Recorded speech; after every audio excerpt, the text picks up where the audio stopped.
देखिए, A R Rahman साहब का जो बयान आया है कि हिंदी फिल्म इंडस्ट्री में उनके साथ में मुसलमान होने को लेकर के भेदभाव किया जा रहा है और काम नहीं मिल रहा है।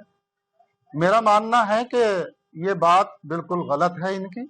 और जिस तरह से अब कंपटीशन का दौर है और कंपटीशन में यही होता है कि अच्छी चीज मिल जाए, वो कम पैसों में मिल जाए। ए आर रहमान साहब के बारे में ये बात सामने आ रही है कि इन्हें अफोर्ड करना बहुत मुश्किल काम है, यानी कि इनकी फीस बहुत हाई है, इस वजह से इन्हें अफोर्ड नहीं किया जाता है। तो देखिए, सिर्फ मुसलमान का नाम का इस्तेमाल अपने निजी फायदे के लिए करना, यह भी गलत है। मुसलमान की क्या जिम्मेदारियां और फराइज होते हैं, पहले उन पर भी गौर करने की जरूरत है। ए आर रहमान साहब को इस तरह का बयान नहीं देना चाहिए, क्योंकि उनकी फीस इतनी हाई है, तो इस वजह से उन्हें काम नहीं मिल रहा है। वो भेदभाव की बात ना करें। देखिए, ये पूरे देश के लिए बड़ी शर्म की बात है कि एक देश का नाम पूरी दुनिया के हर प्लेटफॉर्म पर परफॉर्म करके और कई लैंग्वेजेस में उन्होंने जो है परफॉर्मेंस दी है और ऑस्कर लेकर आए, बाफ्टा लेकर आए, बहुत सारे गोल्डन अवार्ड, दुनिया भर की जो जितने भी अवार्ड थे उन्होंने देश के नाम किए। आज अगर उनकी ये टीस उनके मन से उठ रही है कि मुझे कहीं ना कहीं धर्म के नाम पर जो है मुझे निगलेक्ट किया जा रहा है या मुझे रिजेक्ट किया जा रहा है, तो ये देश के लिए बड़े शर्म की बात है। और ये हमारे देश के प्रधानमंत्री की जिम्मेदारी बनती है, क्योंकि ए आर रहमान को छोटी हस्ती नहीं है। वंदे मातरम सॉन्ग अगर किसी ने बहुत अलग अंदाज में और पूरे देश को जोड़ते हुए बनाया है, कंपोज किया है, तो वो ए आर रहमान है। तो ऐसे व्यक्ति जिन्होंने कभी खुद धर्म को अपने आड़े आने नहीं दिया और जिस तरह के जो नैरेटिव चलते हैं उन सब के ऊपर उठकर उन्होंने देश के लिए काम किया, बहुत बड़ी बड़ी फिल्में देश को दी हैं। तो मैं तो ये डिमांड करता हूं कि मोदी जी को इनके तमाम सवालों का जवाब देना चाहिए और इनको, क्योंकि अब नया साल आ गया है, भारत रत्न 3 जो है पुरस्कार दिए जा सकते हैं, तो ए आर रहमान को देकर ये उनको बताना पड़ेगा कि ए आर रहमान हमारे देश के सरताज हैं। देखिए, आज देश में बॉलीवुड में हर पहली फिल्म प्रोपेगेंडा मूवी बनती जा रही है। एक पर्टिकुलर कम्युनिटी को एक विलन के रूप में दिखाया जा रहा है, चाहे वो इतिहास की बात करें, वर्तमान की बात करें। अभी मैं सुन रहा था हमारे त्रिवेदी साहब जो प्रवक्ता हैं भारतीय जनता पार्टी सत्तापक्ष पार्टी के, उनका ये कहना है कि 50 साल तक देश में जो है विलन का रूप अगर दिखाते तो किसी तिलकधारी को दिखाया जाता था।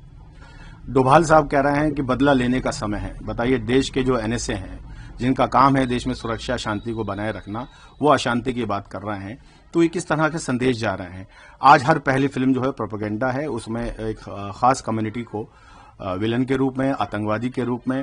तो मेरा सवाल ये है कि ये फिल्में पूरे विश्व में अलग अलग भाषाओं में, क्योंकि आजकल टेक्नोलॉजी है तो सभी डब करके इसको दिखाते हैं अपने अपने देश में। जैसे दंगल चीन में सुपरहिट हुई थी और शाहरुख खान पूरी दुनिया में एक ब्रांड है इंडिया का। आज इंडिया को अगर जानते हैं तो वो बोलते हैं शाहरुख खान, तो ये उनका एक स्टेटमेंट होता है।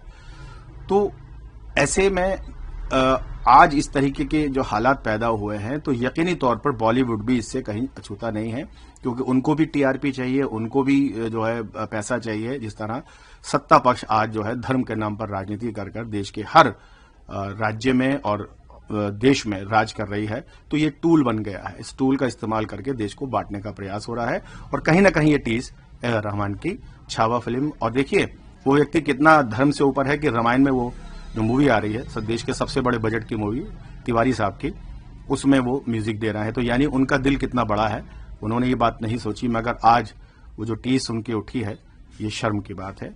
ए आर रहमान साहब ने जो बयान दिया, मुझे उस बयान को सुनकर हैरत हुई। ए आर रहमान जैसी शख्सियत जो फनकार है और जिसके फन का लोग लोहा मानते हैं, और मैं ए आर रहमान को सूफिज्म का आदमी मानता हूं, और जो आदमी सूफिज्म की बात करता हो उसके जहन में कट्टरपंथी वाली बात कैसे आ गई।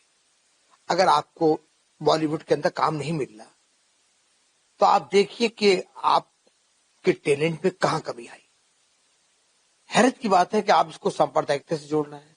आप ये कह रहे हैं कि ये सांप्रदायिक सोच हो सकती है। खामोखा में आप जो है ये बयान देकर देश का माहौल खराब करना चाहते हैं। ए आर रहमान जैसे लोग जो जिनसे लोग प्रेरणा लेते हैं वो इस तरह का बयान दें, मुझे अफसोस होता है। उनके अंदर तो स्पोर्टमैन स्पिरिट होनी चाहिए, उनके अंदर फनकारों वाला फन होना चाहिए, फनकारों वाला हुस्न होना चाहिए। ये अजीब बयान उनका है। मैं इस बयान की घोर निंदा करता हूं और ए आर रहमान साहब से ये अपील करता हूं कि अपनी मौसीकी के अंदर सुर पैदा करें और फिर देखें कि बॉलीवुड उनको सलाम करता है या नहीं।